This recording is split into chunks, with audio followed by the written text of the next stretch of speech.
আসসালামু আলাইকুম ভিউয়ার্স, কেমন আছেন সবাই? আই হোপ আল্লাহর রহমতে আপনারা সবাই ভালো আছেন। আমরাও আলহামদুলিল্লাহ ভালো আছি। সকাল সকাল আমার পার্সেল চলে এসেছে।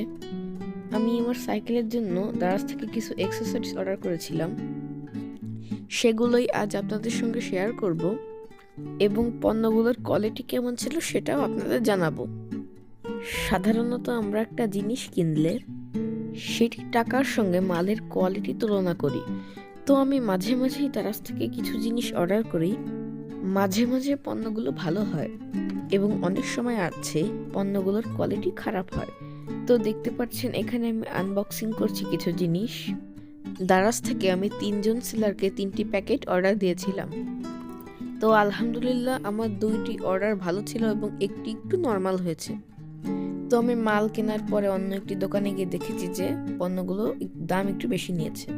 নর্মাল বাজার থেকে কিনলে পণ্যগুলো আর একটু কম দামে কিনা যেত, কিন্তু যেহেতু ঘরে বসে অর্ডার দিতে পারছি এবং ঘরে বসেই অর্ডারটি হাতে পাচ্ছি, এই দিকটি বিবেচনা করলে আলহামদুলিল্লাহ ভালো।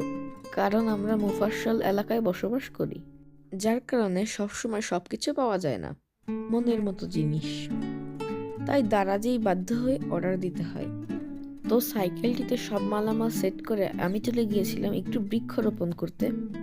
তো নানুর ঘরের সাইডের জায়গাটি জঙ্গল ছিল, এটা পরিষ্কার করছি কারণ এইখানে আমি কুমড়োর বীজ বপন করব। তো অনেক দিন আমার তেমন কোনো গাছ লাগানো হয় না, তাই আজ মামনিকে বলছিলাম ঘরে কি বীজ আছে সেটা দাও। তো ঘরে শুধুমাত্র মিষ্টি কুমড়ার বীজ ছিল, ওইটাই সুন্দর করে মাটি কুপিয়ে বপন করে দিয়েছি।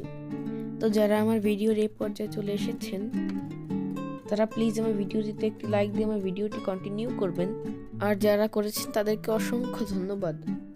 আর যারা আমার চ্যানেলটিকে সাবস্ক্রাইব করেনি তারা প্লিজ আমার চ্যানেলটিকে সাবস্ক্রাইব করে দিবেন, কারণ আপনাদের এক একটি লাইক কমেন্ট আমাকে নতুন নতুন ভিডিও বানাতে অনুপ্রাণিত করে।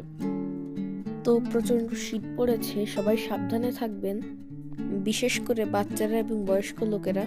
দেখা হবে পরের ভিডিওতে। সবাই ভালো থাকবেন, সুস্থ থাকবেন। আল্লাহ হাফেজ। আসসালামু আলাইকুম।